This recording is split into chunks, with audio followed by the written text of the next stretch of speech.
لاہور سے نکلنے والے ایک اخبار میں 1977 میں ایک شخص کو گولڈن مفرور، ایک غیر معمولی شخص، بھیس بدلنے کا ماہر اور لومڑی جیسا مکار قرار دیا گیا۔ یہ شخص اپریل 1958 میں کراچی ایئرپورٹ سے لاہور جا رہا تھا تو اس کے پاس سے 3100 تولے سونا برآمد ہوا۔ کراچی کسٹم حکام نے جب پریس کو بتایا کہ انہوں نے 2000 تولے سونا ضبط کیا ہے تو پولیس کی حراست میں موجود اس مسافر نے ان کی تصحیح کی کہ یہ 2000 نہیں بلکہ 3100 تولے سونا ہے۔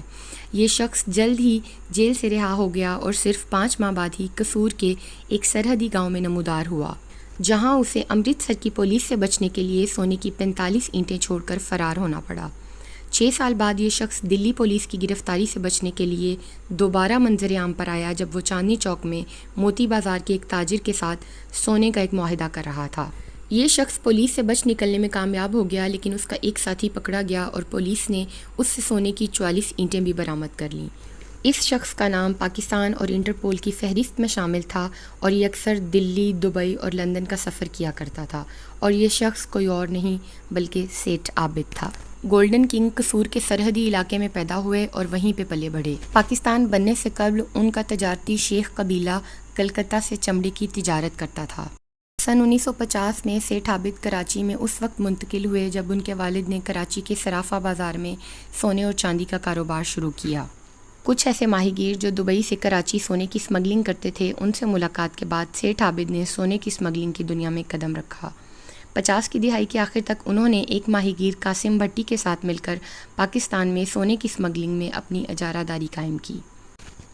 سیٹھ عابد کا شمار ان اسمگلروں میں ہوتا ہے جو پاکستانی تناظر میں سونے کی اسمگلنگ اور اسمگلنگ کی معیشت میں انتہائی اہم تھے۔ ان کی طاقت کراچی کی بندرگاہ، پنجاب کی سرحد، حکومتی انتظامیہ اور سیاسی حلقوں میں تو موجود تھی ہی، لیکن وہ سرحد کے پار اور اس سے بھی آگے بہت سے کام سر انجام دے سکتے تھے۔ سیٹھ عابد نے سن 1950 سے سن 1980 کے دوران لندن، دلی اور دبئی میں عبوری رابطوں کے ذریعے انڈیا کی سونے کی اسمگلنگ پر قائم اجارہ داری کو ختم کر دیا۔ ان کا اسمگلنگ کا نظام ابتدائی طور پر قریبی رشتہ داروں کے نیٹ ورک پر مشتمل تھا۔ ان کے بھائی حاجی اشرف، جو بہت فراوانی سے عربی زبان بول سکتے تھے، دبئی میں مقیم تھے، جبکہ ان کے داماد غلام سرور اکثر و بیشتر دلی جاتے تھے اور دلی کے اسمگلر ہربنس لال سے ملاقات کرتے تھے۔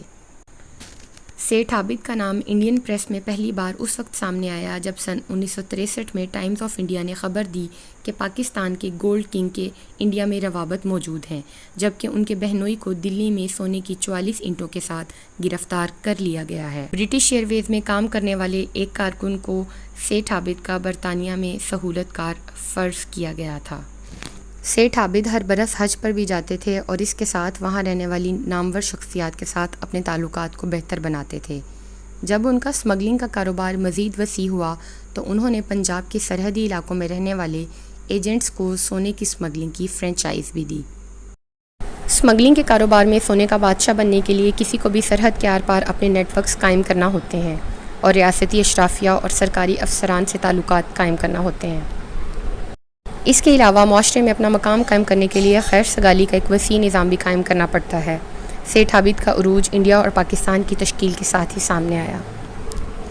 سیٹھ عابد کے درجنوں حریف تھے، لیکن کسی کے پاس ان جیسی صلاحیتیں، روابط اور سرمایہ نہیں تھا۔ ان کے بہت سے حریفوں کے برعکس سیٹھ پر ان کے طویل کیریئر کے دوران ان پر کبھی بھی فرد جرم عائد نہیں کی گئی، حالانکہ ان کے خلاف متعدد FIR درج کی گئی تھیں۔ سن 1950 سے 1960 کی دہائی میں دنیا بھر میں سیٹھ عابد کی تجارت نے ریاست کی سرپرستی میں فروغ پایا۔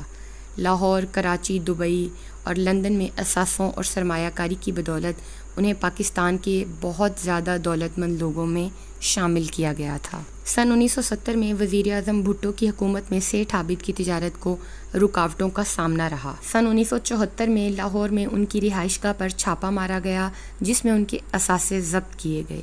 بھٹو نے اسمگلنگ کے اس کیس کے لیے ایک خصوصی ٹریبیونل قائم کیا۔ اس ٹریبیونل نے درجنوں گواہان کے بیانات ریکارڈ کیے، جبکہ متعدد وارننگز کے باوجود سیٹھ عابد ٹریبیونل کے سامنے پیش نہیں ہوئے۔ سیٹھ کی گرفتاری کا معاملہ نہ صرف پاکستانیوں کی روزمرہ کی گفتگو کا حصہ بن گیا بلکہ بھٹو حکومت کے لیے ایک ٹیسٹ کیس بن گیا۔ پاکستان میں ایک انتہائی مطلوب شخص کی تلاش کے لیے ملکی تاریخ کا سب سے بڑا آپریشن لانچ کیا گیا، جن میں پاکستانی فوج، پولیس، رینجرز اور نیول کی ٹیموں کو تشکیل دیا گیا۔ ستمبر 1977 میں سیٹھ عابد نے اپنی مرضی سے ضیاء حکومت کے سامنے رضاکارانہ طور پر ہتھیار ڈال دیے اور اپنے ضبط اثاثوں کی واپسی کا مطالبہ کیا۔ اسی سال دسمبر میں فوجی حکومت نے پریس کو بتایا کہ سیٹھ عابد نے لیفٹیننٹ جنرل جہاں زیب ارباب کو جناح اسپتال اور عباسی شہید اسپتال کے لیے 1,51,000 روپے کی بڑی رقم کی امداد دی ہے۔ سیٹھ اب کوئی کاروباری مجرم نہیں بلکہ ایک پرامن محب وطن بن چکے تھے جو ریاست اور معاشرے کی فلاح کے لیے فراخ دلی سے عطیات دے رہے تھے۔ ان کی شہرت میں مزید اضافہ تب ہوا جب ان کا نام ملک کے جوہری پروگرام میں آیا۔ پاکستانی تناظر میں سیٹھ عابد کو بڑے پیمانے پر ایک ایسے شخص کے طور پر جانا جاتا ہے جس نے پاکستان کے جوہری پروگرام کی ترقی میں معاونت کر کے ایک اسمگلر کی حیثیت کو شہری لیجنڈ میں منتقل کیا۔ گونگے اور بہرے بچوں کے لیے حمزہ فاؤنڈیشن جیسے فلاحی ادارے قائم کیے۔ اس کے علاوہ ملک میں کام کرنے والے فلاحی اداروں کو مالی معاونت بھی دی، جن میں لاہور کا شوکت خانم کینسر اسپتال بھی شامل ہے۔ اگرچہ سیٹھ نے ساری زندگی تشہیر سے گریز کیا لیکن پھر بھی انہیں شہرت ملی۔ ان کا نام قومی سطح پر اس وقت مشہور ہوا جب انہوں نے ایک ٹی وی شو میں نیلامی کے دوران جاوید میاں-داد کا شارجہ اننگز میں استعمال ہونے والا بلہ اپنے بیٹے کے لیے 5 لاکھ میں خرید لیا۔ پاکستان میں کسی نے بھی ملکی تاریخ کے ابتدائی حصے میں سیٹھ عابد کی طرح غیر قانونی طریقے سے سرمایہ جمع نہیں کیا تھا۔ اپنی غیر قانونی تجارت کے دوران ان کے بہت سے کردار تھے: اسمگلر، سونے کا تاجر، اسٹاک مارکیٹ ایکسچینجر، انسان دوست اور سب سے بڑھ کر ریئل اسٹیٹ کا ایک بہت بڑا نام۔ 1990 کی دہائی تک وہ لاہور کے سب سے بڑے پراپرٹی ڈیلر بن کر ابھرے۔ اسمگلنگ کی دنیا میں ان کے بہت سے کارنامے، کہانیاں مشہور ہیں۔